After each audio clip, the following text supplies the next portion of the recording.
Hello, ladies and gentlemen, and welcome to another top 10 list. Today I'll be doing my top 10 favorite villains from the TV show Arrow. This is a list I was really excited to do. Now, to say the fact I'm a huge fan of the show is a complete understatement. I've always loved these villains because how they managed to adapt some of these comic book characters that I love so much and adapt them to the show and manage to somehow make them fit is just completely outstanding. The actors who play them and the stories they are given, I've always loved it.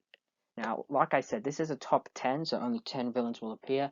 And also, this is purely subjective. This is all my opinion. If you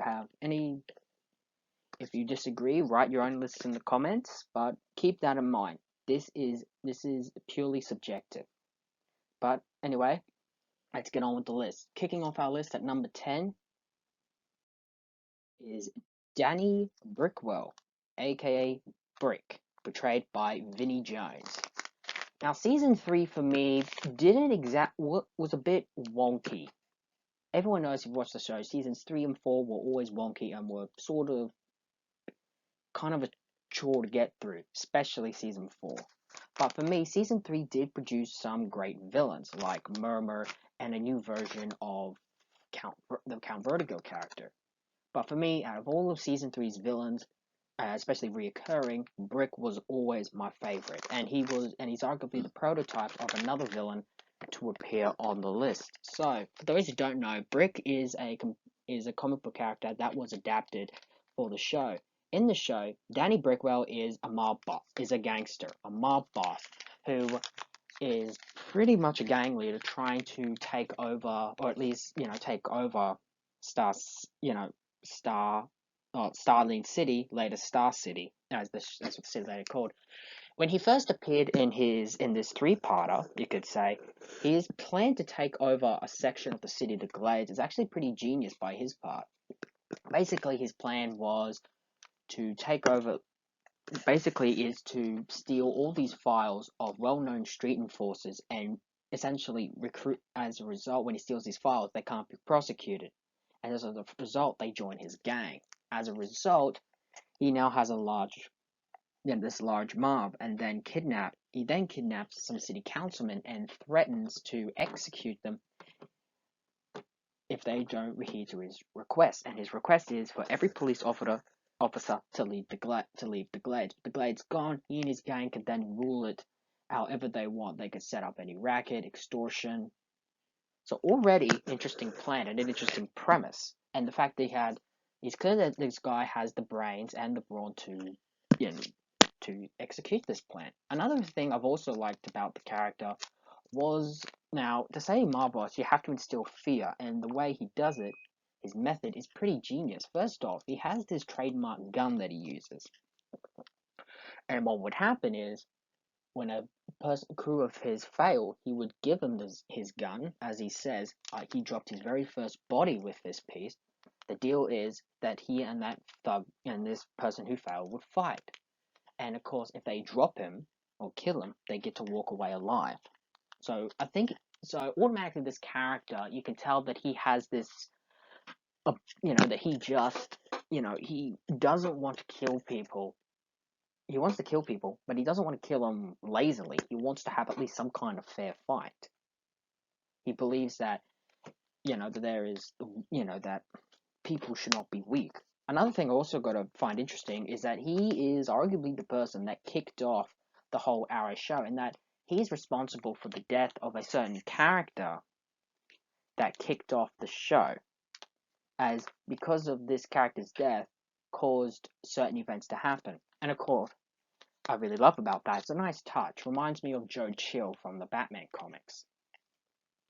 Now, this character will of course later appear again in season 4 as a cameo, along with Murmur, as Felicity was said in the episode.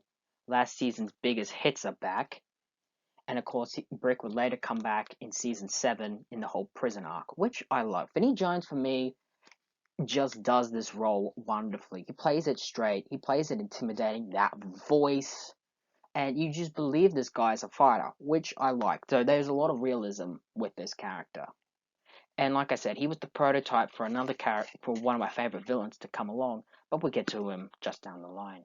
Coming in at number 9, the Huntress. The series has had a lot of great female characters and female villains, but I think the Huntress was the first one to do so. And although others are great, like China White, Cupid, Black Siren, I think we can all agree the Huntress was arguably, well, actually China White was the first female villain, but the Huntress was the first one to have a far more complex backstory to the where you really feel sorry for her. Overall, the Huntress's story is basically she's the daughter of one of the city's biggest crime lords, Frank Bertinelli, head of the Bertinelli crime family. In her past, she and her fiance were giving up evidence to send her father to prison and all this evidence was stored on a computer. What happened was the computer was found by her father, and he assumed naturally it was the fiance. So Frank killed him. With her fiance dead, Helena really just fell down into a deep depression and in her own sense of guilt, started a one-woman war with the Bertinelli crime family to destroy the family and kill her father as payback. As a result, she does share some similarities with Oliver. Oliver feels sorry for her backstory and trains her to become a vigilante, join the team. But it's clear that those two have different ideas of justice. They are similar, but they are so dissimilar. And her 2-part arc of her becoming the Huntress, getting the suit, the training, you really feel sorry for her. Still. But it's clear she's too far gone to be redeemed or at least be saved by this point in her story. We will later see her again in season 2 when she comes up against Sarah Lance, the Canary. And again, she's still continuing her vendetta with Frank Bertinelli, to get revenge. And spoiler alert, she does succeed, but she doesn't feel righteous. She doesn't feel like it's helped at all. And as a result, there was so many things you could have gone with that story. How she felt the remorse for all the people she had killed and all the lives that were in danger because of her actions. I truly felt that we could have seriously had a great potential for a redeeming arc after the events. But again, the reason why she's at number 9 is because we don't get to see much of her throughout the rest of the series. She gets name dropped. The Frank Bertinelli crime family is still prominent throughout the series, but it's a real shame we don't get to see any more of her past that episode. We get name drops, but that's all we get. And for me, that's a real shame because there's far more to be done with this character. And it's a shame that we just didn't get it. We just didn't get it. So that's why she's definitely had a break, because she's got far more of a compelling story. But the reason why she's at number 9 is because, honestly, we just don't get to see more of her. And I do like how she started off as a sort of friend, a troubled character, but then it became an antagonist. I really liked that was a story. And she's definitely a villain because of that. Coming in at number 8, Deadshot. Just like with the Huntress, we got dozens of female villain characters, although she wasn't the first. On Deadshot, the other hand, he was the first of these, assassins that could take on Oliver Queen in a fight, and I absolutely love his story. Now, as we all know, just like the Huntress was just like another character from the comic books, Deadshot was also a character from the comic books. But Deadshot was actually originally a member of the Batman Rogues Gallery. He had nothing to do, and then of course he would later famously comics become part of Suicide Squad, the Suicide Squad stories, and as a result, as is an assassin for hire, he comes into contact with numerous other, these comic book characters. For me, Deadshot in this show was the first rival assassin to go up against the Arrow, the Green Arrow. And for me, Deadshot was just. I also liked how Deadshot was. Here, he was a former. Again, you got to understand this show wanted to be real, but adapt these comic characters in a more realistic setting, despite the fact that later seasons will kind of lose that sense of reality. In this show, Deadshot is an assassin for hire. His background is revealed in a season 3 episode where he was married, he had a daughter, and he just came back from a war. And of course, the events of that is left a bit traumatic.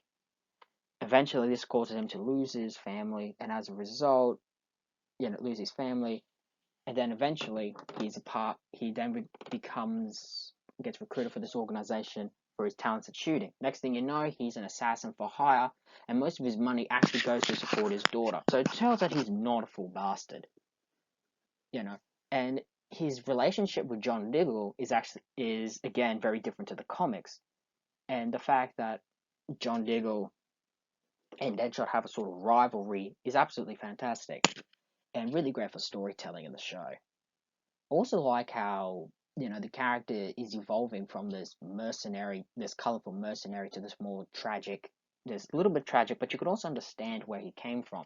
Season 1 showed him just how much of a cool bastard he is. Come Season 2, we get to see him more of his sympathetic side, and especially Season 2 is where he joins the Suicide Squad. Sadly, in Season 3, spoiler alert, he does die. But in a way that I felt like when he did die in Season 3, he finally felt freed. And his sort of rivalry with him and John Diggle came to an end. We do see a cameo appearance in Season 5 as a sort of hallucination with John. Overall, he was the first assassin to eventually get a sort of redeeming arc. Now, we've had others the only other that came after this to be a really cool character was Bronze Tiger, and I was actually considering on putting him on the list, but Deadshot was just the first and was wrapped up nicely, and we got to see quite a lot of him. Bronze Tiger, we only saw him in Season 2, he didn't come back until Season 7, and what that character was done in Season 7, I was hoping by Season 8 we could see more of him, but instead we just got name drops. Overall, Deadshot was just the first assassin type character to go up against Oliver Queen, and for me is the best.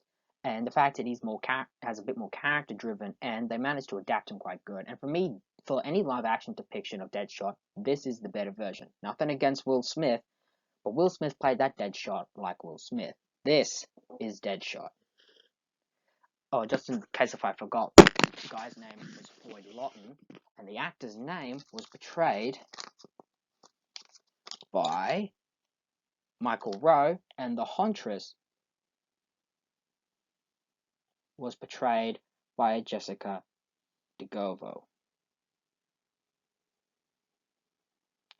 Coming in at number 7, The Count, portrayed by Seth Gable.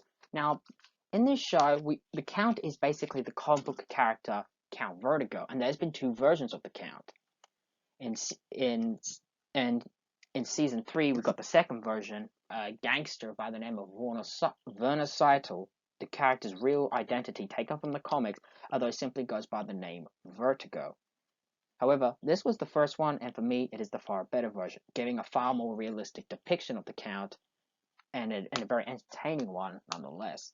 In the show, Count Vertigo, in the show, simply known as the Count, and for quite a while his real name was unknown, is a drug dealer, a drug lord, known for selling his iconic drug of choice, Vertigo.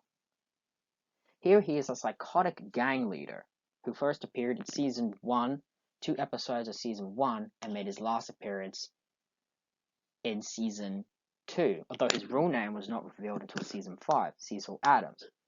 Here, from many behind the scenes, Seth always said that his interpretation was inspired by the Joker, and I see why. It definitely does have a bit of the Joker essence. Overall, I just love the character's style, appearance, his flamboyantness, and he's a bit psychotic. And for me, I just felt that Seth really just owned the role. He owned every scene he was in. He was absolutely fantastic. And for me, nothing can truly be anything better. The fact that they managed to adapt a comic book character, make him realistic, is great. And I also like this, unlike other villains, it's interesting to why Oliver goes up against him.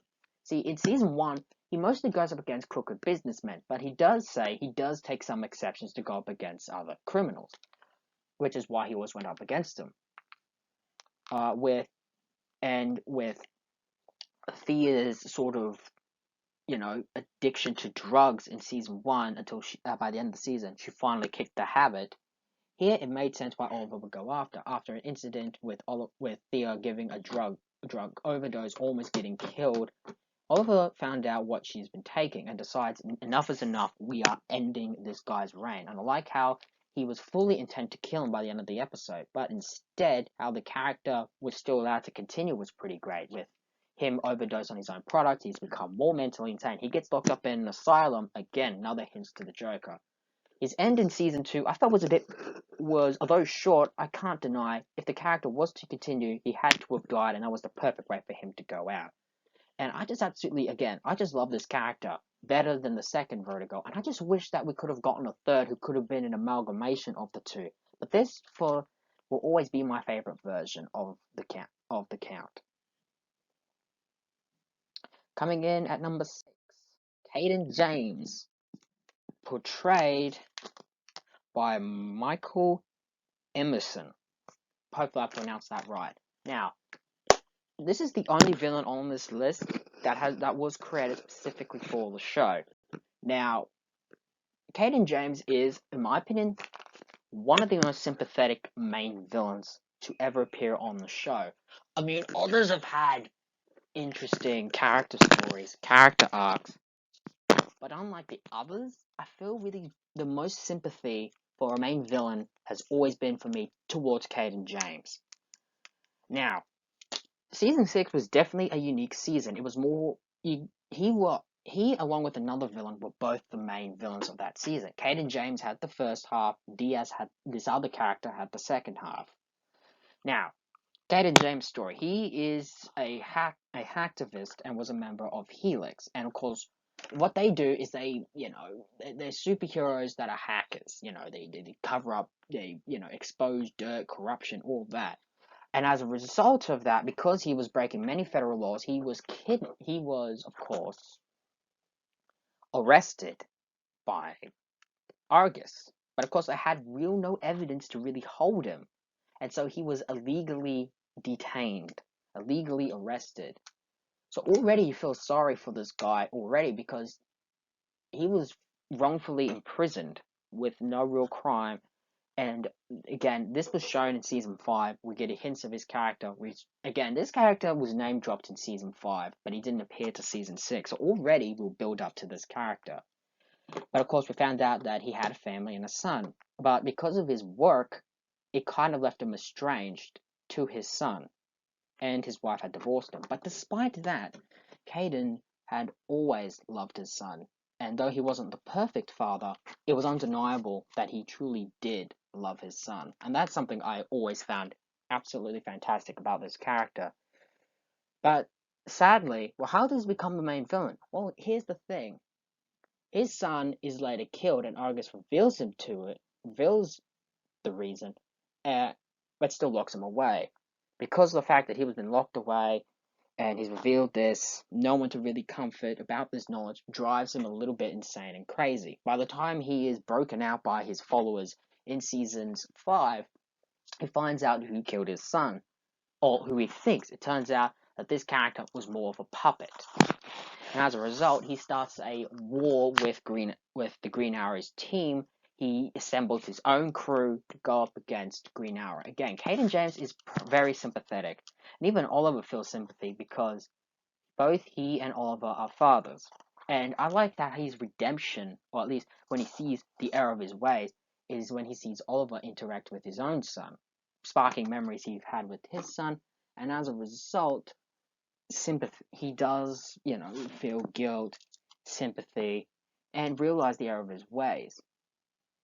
As his plan was to destroy Star City for the death of his son, he realized how wrong he went, and of course turns himself in, gives up his accomplices, and he's willing to spend his life in prison. He feels that he's deserved it. He turns out everything, the accomplices, the money he stole, everything gets turned over to the Green Arrow team with the only request that he could see his son's grave one last time. And Oliver truly takes that to heart.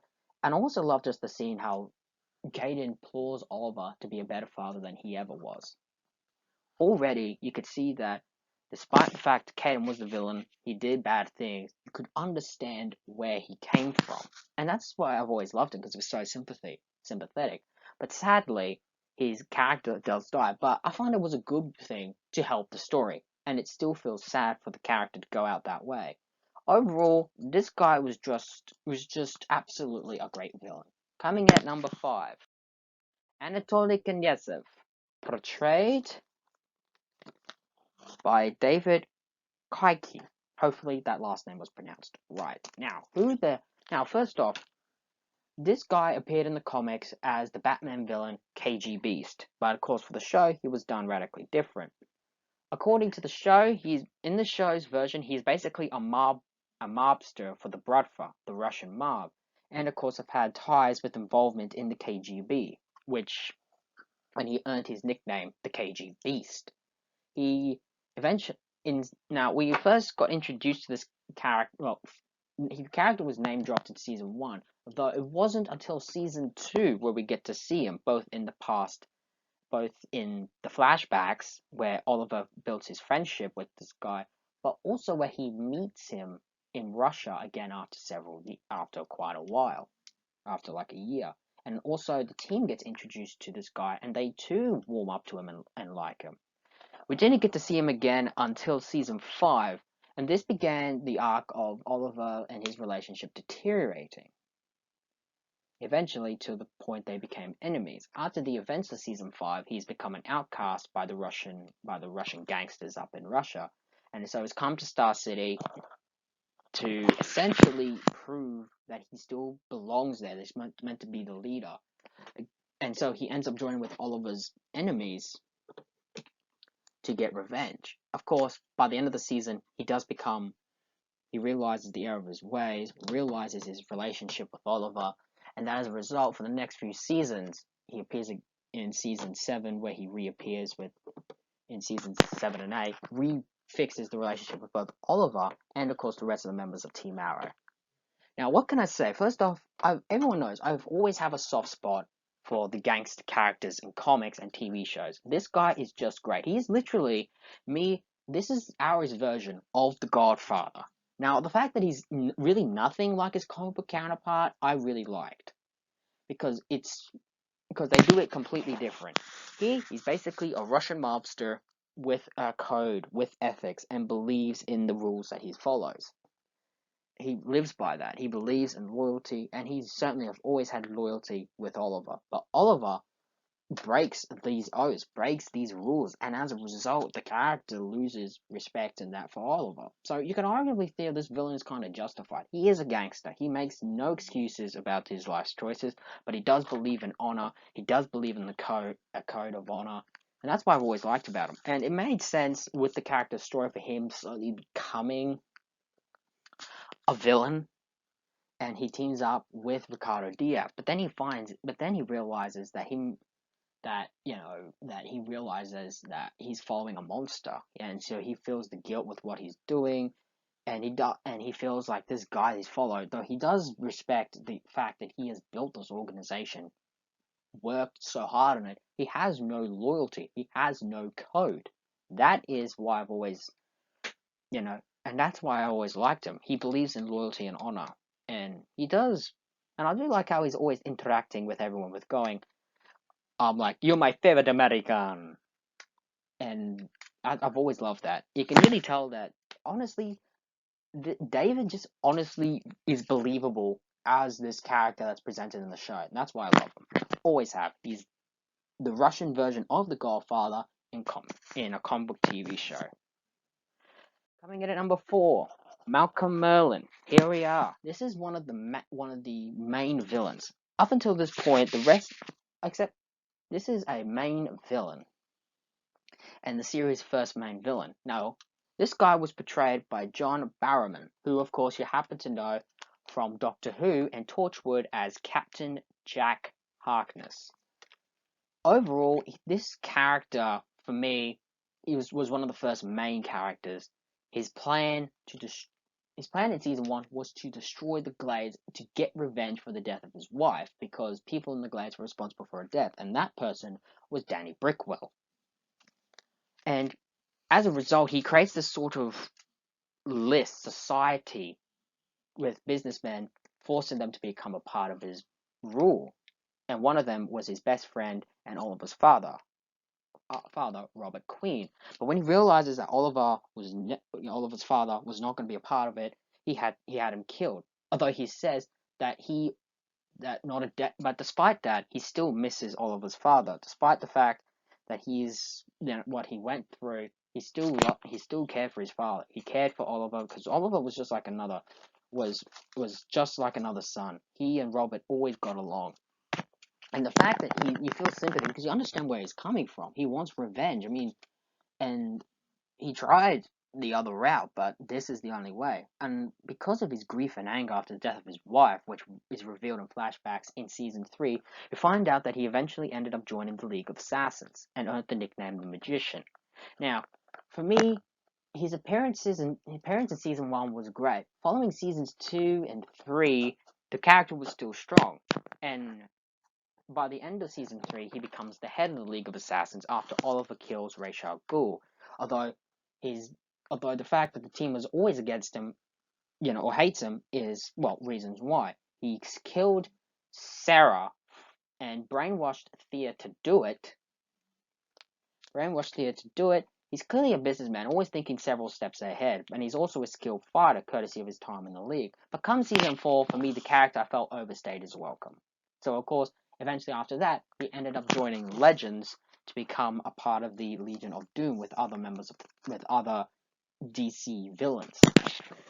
The other thing I always loved about this, now, come season 5, the character was officially killed off and only appeared in either hallucinations, alternate versions, or flashbacks, I think, or name drop. Overall, Malcolm was just the first main villain, though Oliver always found it hard to go up against him because he knew Malcolm. He was friends with his son. He was, in many ways, Malcolm was practically family. And the fact that, and again, Malcolm is a killer. He is a deceiver, but he does, he does have a sort of, I guess you wouldn't really call it code, but he does have certain limits. He does have limits. And again, he was a nice man. He was a caring father, but an event changed that. So that's why I've always felt sympathy for it. But again, and for many years, for a while, he was my number 1 favorite villain. But if I could be honest, after rewatching the show, I guess because I felt he overstayed his welcome, I started to realize this character's overstaying his welcome, and I feel that it is about time for the character to finally, I've had enough with Malcolm. At least go for 1 season without Malcolm. And so I kind of felt the character had stayed on long enough. And overall, I just love John's performance and his fighting. And arguably, he's just one of the first major villains of the show. And he's just such an iconic character in the comics as well. He's just great, and he always will be. Coming in at number 3. Ricardo Diaz, aka the Dragon. Now, for many, many times, I would always say to people, the Dragon, Diaz, was my favorite Arrow villain. But after doing a rewatch of the show and re-establishing when doing this list, I realized, well, he's my favorite villain. But the fact he's in the top 3 is one thing, but not enough to reach the number 1 spot. So that's why he's been pushed back to 3. So Ricardo Diaz, betrayed by Kirk Exavoda. Please, sorry if I'm pronouncing that last name wrong, sir. I don't mean to. But anyway, I always loved this character. Basically, he's another crime lord. And like I said with Brick was the prototype, sort of, and this guy is the real deal. Now, I like that his plan is realistic. His plan in season 6 was to take over the city, rule it, and destroy Oliver Queen. The mantle, everything. He wants to destroy Oliver Queen, but he wants to also become this big crime lord character because he has insecurities. He doesn't want to be seen as a loser.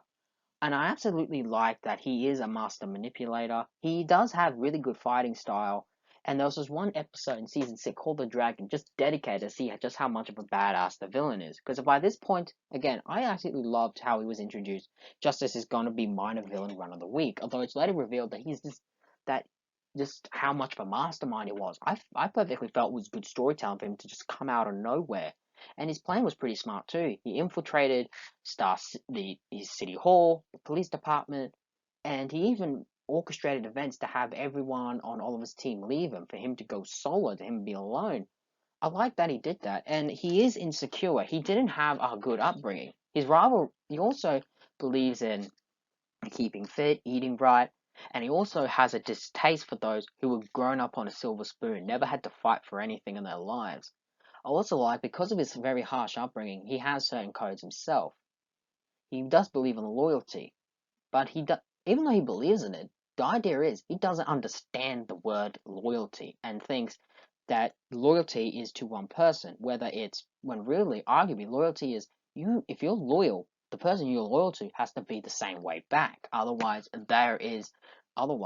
what do you really have? And I also like that as he became more psychotic, as his plan started to fall apart, because by this point, he had everything in place. Oliver was about to go to prison. He ran the city. He's now part of the country's biggest crime syndicate, the Quadrant, as a member. It feels like he's finally achieved this huge level of status. He's finally made it. But then it all starts falling apart. And as a result, all these years of preparing for this, he goes to plan B and just goes out on a killing spree, turns the city into a war zone. But as his plan falls apart, he becomes more crazy, more erratic, and as a result, he takes extra measures, such as he kidnaps Laurel and threatens to kill her unless the FBI leave town. He takes over the Quadrant by killing 2 of its top members to solely rule the organization. By the end of season 6, I like how the character was. Instead of being killed, he is defeated. His organization's completely crumbled. All the cops, all the politicians, all his goons are now being rounded up. He's lost everything. So come season 7, he's on a full revenge quest to destroy Star City, destroy Oliver Queen, and he has the Longbow Hunters as his main enforcers. Of course, the character is later apprehended and taken to Slapslide Penitentiary, and in Season 7, Episode 7, Slapslide Redemption, is, in my opinion, the best episode of Season 7.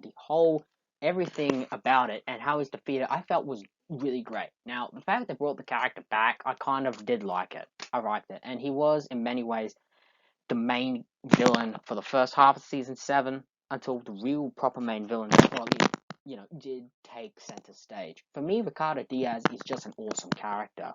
And although he's he's sort of divided. You either hate him or you like him. I absolutely loved Diaz. I absolutely do.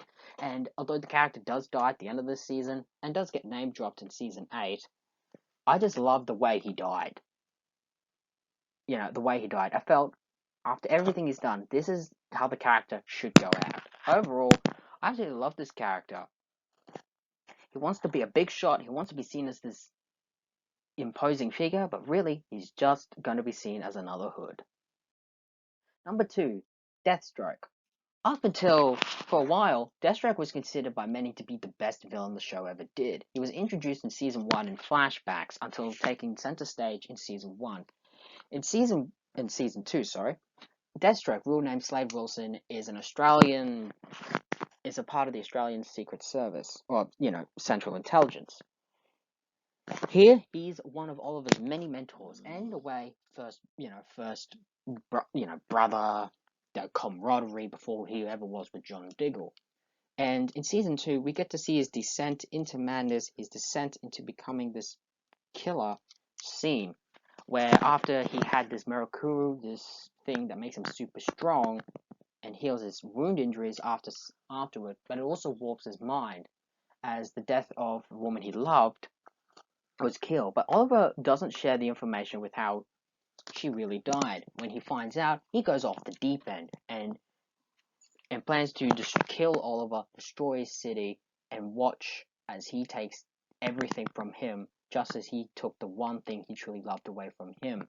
Now, Seasons 1 and 2 really did well with the character, Then came season 3, where he appeared in this one episode, which I didn't really like or how it was done. He then later returned in season 5 and honestly redeemed the character, as he was now on a quest to redeem himself, to find his son, and in many ways fix the relationship with Oliver.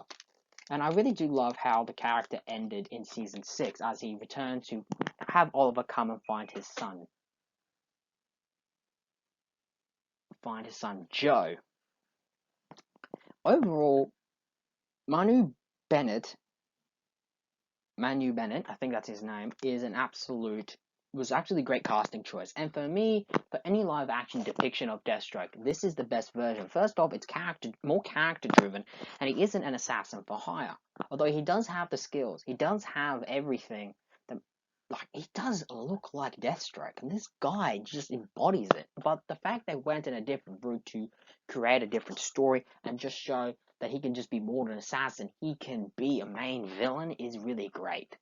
And arguably, for a while, he was everyone's favorite main villain come season 5. And the character's arc of being, evolving is great. And I also like the redemption he's having, and the fact his sons take up the mantle, or other people take up the mantle of being Deathstroke, is pretty great. Plus, you gotta love season 6, where we see his fighting style, him and Oliver really working together as years of what they've become. And also, just like Caden James, he too does give Oliver advice on being a father. As again, those two have failed at being a father, and they're trying to help Oliver not become the way they did. Overall, I just really love this guy. He was so character-driven. One of the most character-driven characters, perhaps, in the show's history, in my opinion. Though you could argue that many others are. Oliver's the main character-driven, true. But arguably, from a villain's one, this guy was. And he had such a compelling backstory. We loved him in season 1. He was a fun addition to an enjoyable and a good guy in a way. But he also showed that the world is not always black or white. There is grey. So that's why I've always loved him. But with number 2, there must be a number 1. So taking the top spot is Prometheus. Real name, Caden Adrian Chase. Portrayed by Josh Shagana. I hope that name's pronounced right. Now, this guy takes not just the number 1 spot because he's the best villain, but he also takes the number 1 spot as being the most craziest and most psychotic villain in the show's run. Unlike others, this is the villain that first broke Oliver mentally. So kudos to that. Here, Prometheus, again, the whole villain is again another Batman villain, but he looks nothing like his comic book counterpart, and I like how he's done. The character here is a callback to season 1, both in how he looks and the whole list. He's completely psychotic, he's obsessed with it, and his story is pretty sympathetic, as he is the product of Oliver's first year of being a vigilante, and how he was completely reckless and kill crazy. And he wants to destroy Oliver Queen, then kill him. And he succeeded in destroying Oliver Queen mentally, the first one to break him. No one can really claim they've done that. And he trained himself to become this killer, and he is this killer. He is psychotic. He knows Oliver's every move, how he thinks, tells us how obsessed he is. He takes the number 1 spot. Although the funny thing is, what makes it so great is I didn't see it coming that Adrian Chase being Prometheus. See, what they would do with the master villains now is you'll question who is the master killer with this guy. And then so we got built, just like we did with Flash and Zoom, it was built up to it. Then when the mask is taken off, we are shocked that it was this guy. I was shocked. And then of course his character completely flips, completely changes. From being this DA who cares about justice, law and order, to become this psychotic serial killer is pretty fantastic. Casting was absolutely great. The character's design, great. Story, great. And I like how he doesn't have Oliver have the satisfaction in killing or apprehending the main villain. He kills himself. And of course he does come back season 6 as a hallucination. Then come season 8, he does come back in a sort of crossover appearance. And yeah, this character for me is hands down for many is the greatest villain on the show. And like I said, for a while Diaz was, but after rewatching the show, I've grew for more of an appreciation for Prometheus, and as a result, Prometheus takes the #1 spot of Arrow's best main villain. And that's it. That's all we've had time for. That was my top 10 Arrow favorite villains. Do you disagree? Let me know in the comments and join me next time with my top 10, as we will be doing my top 10 favorite Batman villains. Now, I also plan to do another series soon. It's very different. It's not much of a ranking or any reviews. It's something very different. You'll find out if hopefully I hopefully have enough time to do it. But until then, so long for now. Enjoy the rest of your day.